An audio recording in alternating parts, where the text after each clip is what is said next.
নমস্কাৰ বন্ধু বান্ধৱীসকল, কি খবৰ? আশা কৰোঁ সকলোৰে ভাল।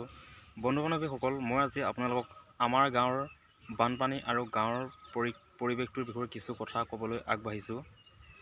তেন্তে বলক ভিডিঅ'টো আৰম্ভ কৰোঁ। বন্ধু বান্ধৱীসকল, এই বিলখনৰ দ্বাৰা আমাৰ যথেষ্ট লাভৱান হৈছে আৰু যথেষ্ট ক্ষতিও হৈছে। যেনেদৰে বানপানী আহিলে আমাৰ বিভিন্ন অসুবিধা হয়, আৰু যেতিয়া বানপানী গুচি যায় ইয়াৰ পৰা আমি বিভিন্ন মাছ কাছ আদি খাব পাৰোঁ।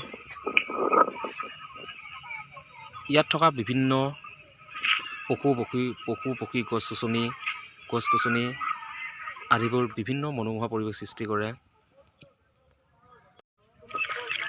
বন্ধু বান্ধৱীসকল, চাওকচোন বানপানী অহাৰ ফলত আমাৰ কি অসুবিধা হৈছে।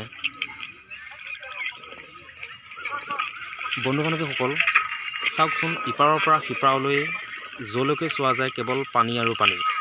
এই পানীবোৰ যে দেখিছে, এই পানীবোৰ তলত আমাৰ ধাননি পথাৰ আছে। বিভিন্ন ধান ইয়াত ক্ষয়ক্ষতি হৈছে, কিছুমান পকিছে যদিও বানপানী অহাৰ ফলত ধানবোৰ কাটিব পৰা নাই, বহুত অসুবিধা হৈছে।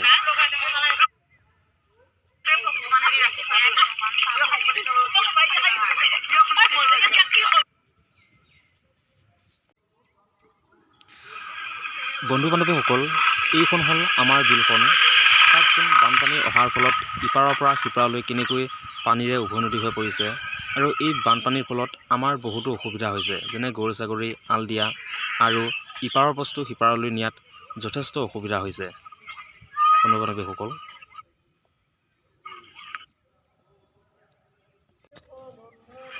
বন্ধু বান্ধৱীসকল, এয়া হ'ল মই বানপানী চাই ঘৰলৈ উভতি অহাৰ পথত, মানে তেতিয়া ইভিনিং সময় আছিল, প্ৰায় 5টামান গধূলি সময়ত। আমাৰ গাঁৱৰ দাদা বাইদেউ বৌ ভাইটি ভণ্টিসকল বানপানী চাবলৈ আহিছিল।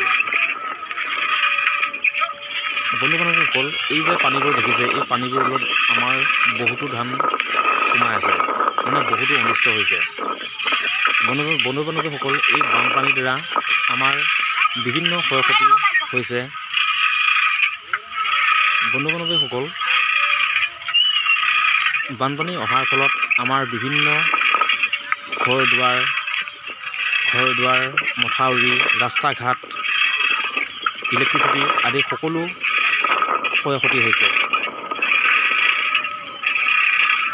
বন্ধু বান্ধৱীসকল, এই বানপানীৰ ফলত আমাৰ যথেষ্ট সুবিধা আৰু অসুবিধা হৈছে।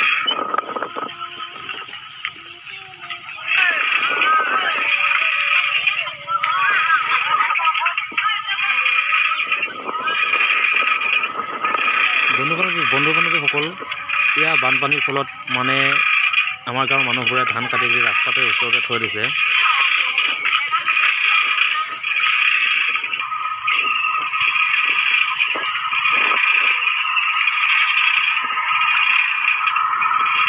এয়া হ'ল আমাৰ গাঁৱৰ পৰিৱেশ।